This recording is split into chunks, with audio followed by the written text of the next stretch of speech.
ঐ মামা কি হ'ল মানে আপোনাক বোলে চানমাৰি পুলিচে ধৰি লকাপত ভৰাই একদম ৰাম পিটন দিছিলে বোলে জাঙিয়া পিনাই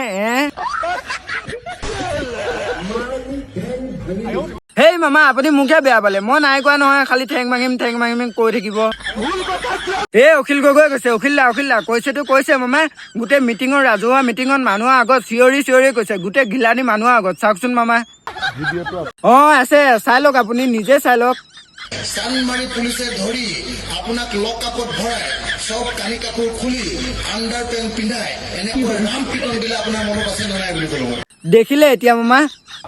পাগল নহলে এনেকুৱা কথা কয়। তাকেতো মামা, এনেকুৱা কথা কব লাগে নেকি বাৰু? অখিলক ফোন কৰি আজি কৰিম। হে অখিল দা, আজি গম পাব, ৰব, মামাই ফোন কৰি আছে, দিব। ভাইটি, নিজৰ মগজুটো খটুৱাই লৈ কথা কবা। কি কথা চাই চিতি কব? আপোনালোকে জেমেলা লগাইছে, নিজে কৈ ল'ব এতিয়া, আমি জেমেলা লগোৱা হল।